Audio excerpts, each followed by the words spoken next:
These are AirPods, and if you're watching this, then there's a good chance you own a pair yourself. And if you don't, you probably know somebody who does. In the last 7 years, AirPods have taken over the smart audio market, currently holding a market share of about 21%, with a conservative estimate of 150 million units sold to date.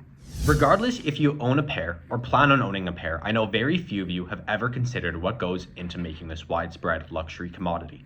Today I'm going to answer that question and show you the truth about this notorious commodity.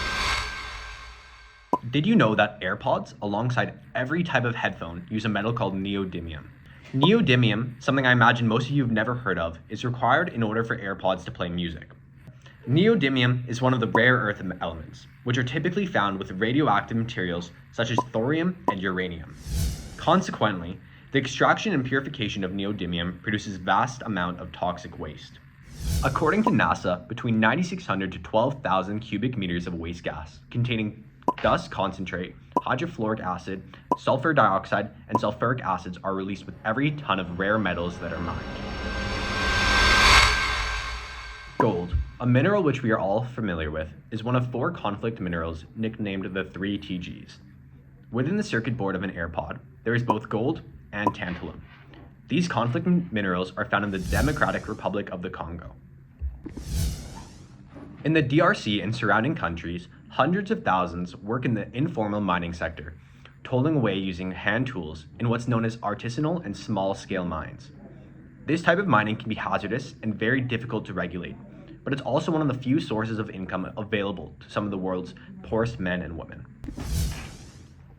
The last aspect of what's in an AirPod, which I'd like to bring to your attention, is the battery.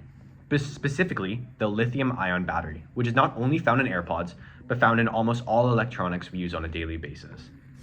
Lithium-ion batteries use 2 different raw materials, which I'll bring to your attention: cobalt and lithium.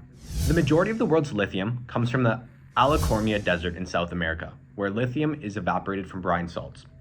This is an extreme water-intensive process, which has already led to significant disputes with local indigenous people, who continue to suffer from the depletion of already scarce water reserves, and whose crops are contaminated by the saline-rich runoff.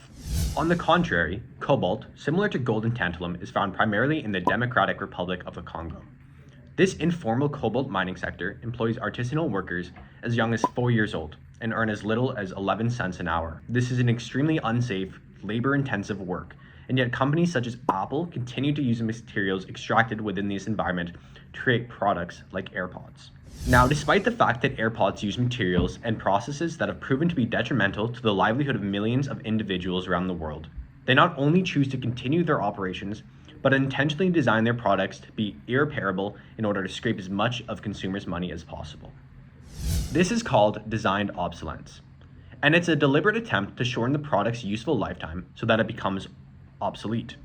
This is a practice used by Apple within their AirPods. These products are designed to be impossible to repair, refurbish, or replace parts with limited durability, such as the lithium-ion batteries.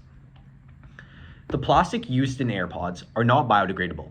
They do not organically decompose, and they are not reintegrated into the ecosystem. Instead, they fragment into increasingly small pieces, eventually becoming micro and nanoplastics scattered across the world. These toxic materials are detrimental and affect the health of workers involved in artisanal recycling, alongside ecosystems and communities present in these areas. Now, you might be wondering, what can I do? While it's challenging to escape the inequalities ingrained in global supply chains, every action counts. Start by educating yourself about the commodities you consume and opt for products with repairable designs like those offered by AI to minimize your environmental footprint. By making informed choices, we can collectively work towards a more sustainable and equitable future.